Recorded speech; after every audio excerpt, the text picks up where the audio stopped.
Taruna Taruni, hormat, gerak. Tegak, gerak. Bagaimana kabar kalian hari ini? Alhamdulillah baik. Sehat ya? Siap, siap. Alhamdulillah.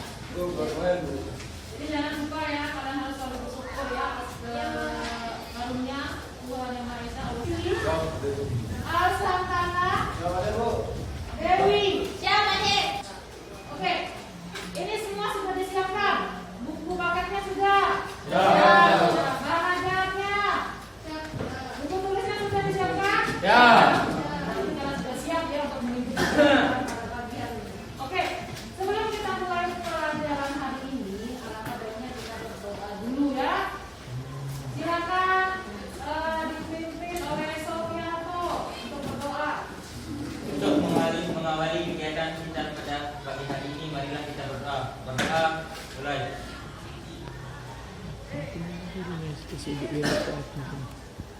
Selesai.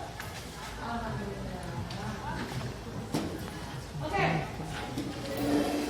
Sebelum kita mulai pelajaran, jadi Ibu ingin mengingatkan kembali pelajaran pada minggu yang lalu. Masih ingat apa enggak ini? Oke. Jadi pelajaran minggu lalu itu tentang apa? Siapa yang bisa? Oh, Setiara coba. Peran lembaga penegak hukum. Peran lembaga penegak hukum. Oke, jadi kira-kira apa sih pentingnya dari lembaga-lembaga penegak hukum yang ada di Indonesia? Silakan Bunda. Pentingnya perlindungan dan penegakan hukum adalah untuk menciptakan tatanan masyarakat yang adil, damai, yang sejahtera dengan tanpa adanya pelanggaran HAM dan pelanggaran hukum lainnya seperti pembunuhan, penipuan, dan lain sebagainya. Ya, betul. Nah, sekarang untuk lebih bersemangat lagi, ya. Jadi Ibu ingin kita menyanyikan salah satu.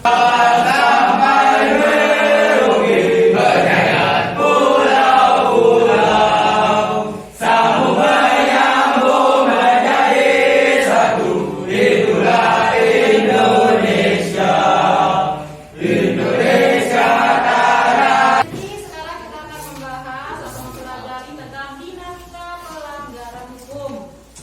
Ya, jadi untuk tujuan kalian mempelajari tentang dinamika pelanggaran hukum ini adalah kalian dapat merangkum berbagai kasus pelanggaran hukum. Kemudian kalian juga dapat menyimpulkan macam-macam sanksi atas pelanggaran hukum. Kemudian dapat juga merumuskan partisipasi dalam perlindungan dan penegakan hukum, serta kalian bisa menyajikan hasil analisis tentang kasus pelanggaran hukum berdasarkan evaluasi praktik perlindungan dan penegakan hukum di Indonesia. Selanjutnya, jadi untuk bentuk penilaian ini sama seperti kemarin minggu yang lalu. Itu bentuk penilaiannya ada penilaian sikap, pengetahuan, dan keterampilan. Jadi penilaian sikapnya bagaimana sih sikap kalian antara teman, kemudian sikap kalian juga terhadap ibu, untuk sikap kalian dalam pelajaran pada pagi hari ini. Kemudian penilaian pengetahuan. Ya, jadi ibu akan memberikan tes nantinya di akhir untuk mengetahui bagaimana sih tingkat kemampuan kalian tentang materi yang akan ibu sampaikan. Kemudian dari keterampilan, jadi penilaian tentang bagaimana cara kalian berpresentasi nantinya, kemudian bagaimana kalian cara berdiskusi antara satu kelompok dengan kelompok yang lainnya. Selanjutnya, ini ada tentang konsep, ya. Jadi ini adalah yang akan kita bahas pada pagi hari ini. Yang pertama itu ada dinamika pelanggaran hukum, ya. Kemudian kita akan bahas yang pertama kasus-kasus dari pelanggaran hukum. Nanti setelah ini ibu akan memberikan sebuah materi atau video, di mana video itu adalah video pelanggaran hukum. Jadi di sini kalian akan membahas tentang apa saja sih masalah yang ada di dalam video tersebut. Kemudian kalian mencari sumber belajarnya, mengolah datanya, mengumpulkan data. Kemudian terakhirnya kalian akan. Sudah jelas gambarnya?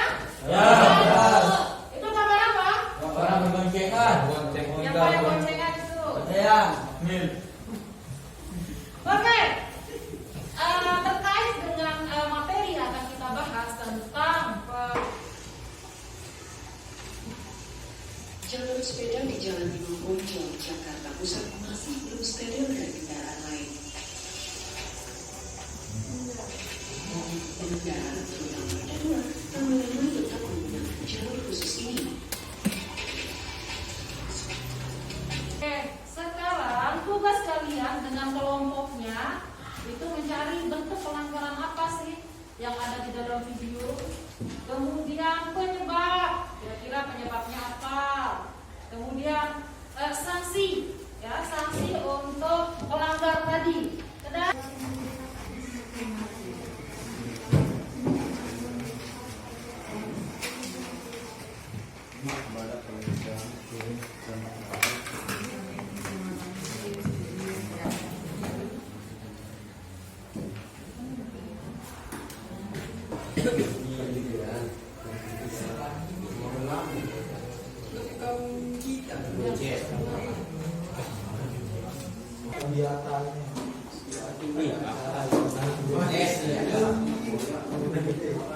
Video anunya ini Bu, video yang tadi.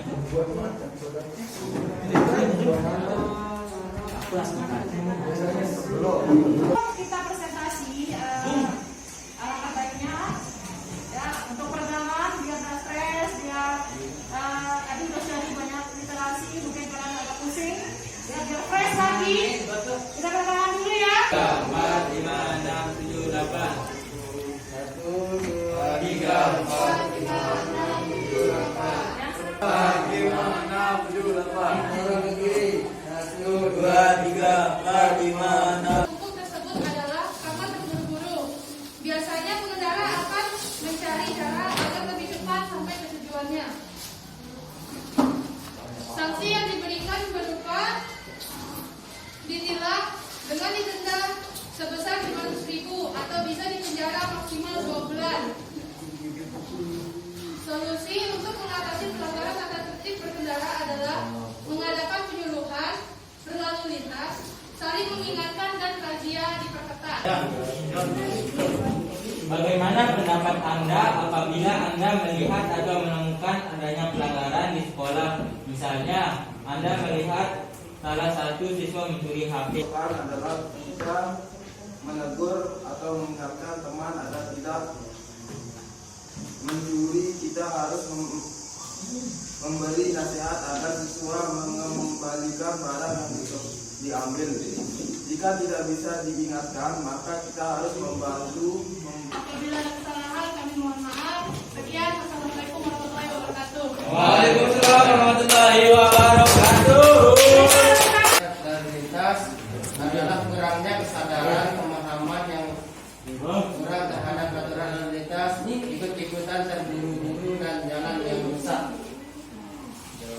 Dan adapun sanksi yang diberikan ialah setiap pengendara yang melanggar lampu lalu lintas dipidana. Fungsinya ialah mengatasi pelanggaran tersebut, yaitu kepolisian harus lebih tegas lagi dalam menindak pelanggar hukum. Dan itu perlunya solusi oleh aparat hukum akan pentingnya penegakan hukum yang ada di Indonesia. Demikian presentasi dari kami. Kami akan membuka beberapa pertanyaan. Dipersilakan. Bagaimana dengan pelanggaran hukum yang terjadi di masyarakat? Apakah ditindak dengan jalur hukum juga? Diberikan sanksi yang seberat-beratnya oleh kepolisian menurut undang-undang. Sekian dan terima kasih. Kepada saudara Menteri, saya ucapkan terima kasih. Apakah bisa diterima jawabannya? Terima. Demikian presentasi dari kami. Jika ada kata-kata yang keliru, itu datangnya dari kami sendiri. Dengan kata-kata kami bersama, saya akhiri dengan Assalamualaikum warahmatullahi wabarakatuh. Waalaikumsalam warahmatullahi wabarakatuh. Sekali lagi berikan tepuk tangan.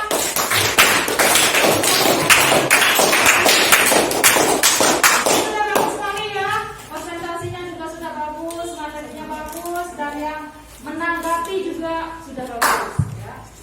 Nah sekarang untuk kesimpulannya, ya kesimpulan dari hasil sanksi atas pelanggaran hukum itu sanksi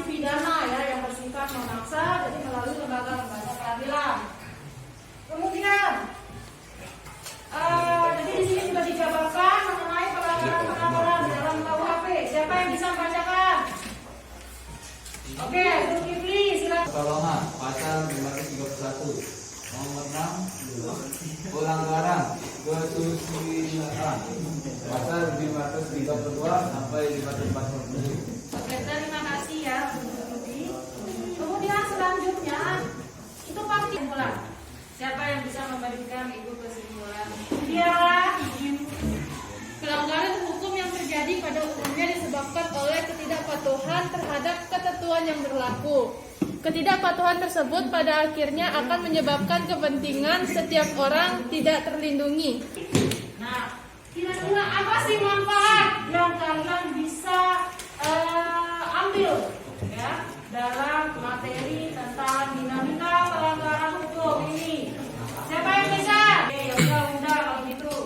Kita bisa mengetahui apa saja contoh dari perilaku yang melanggar hukum, baik itu di lingkungan keluarga, sekolah, dan masyarakat. Ajni, apa tindak lanjut kamu setelah mempelajari materi ini? Akan mematuhi semua peraturan, baik itu peraturan yang ada di keluarga, sekolah, dan masyarakat, dan tidak melakukan pelanggaran hukum yang dapat merugikan diri sendiri dan orang lain. Ya, bagus sekali. Sudah paham ya? Sekali lagi, apakah kalian sudah paham dengan materi dinamika pelanggaran hukum? Ya. Pilih di antara tiga. Apakah benar paham, paham sekali, atau belum paham sama sekali? Paham ya?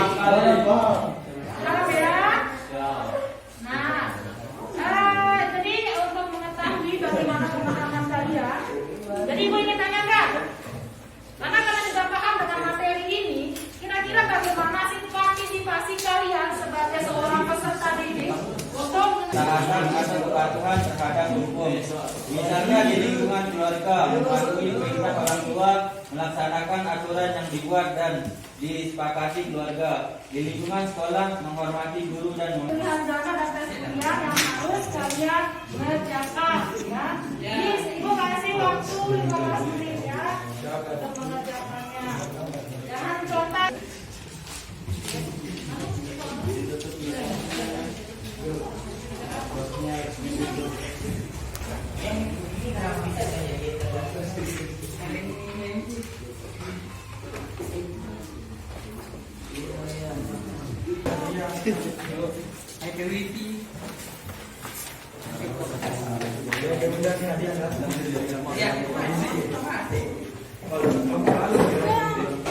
Jadi untuk tugas di rumah itu kalian mengerjakan tugas LKPD ya untuk kegiatan 1, 2, dan 3 dan mempelajari. Bila kita sudah dalam mandi, berdoa silakan.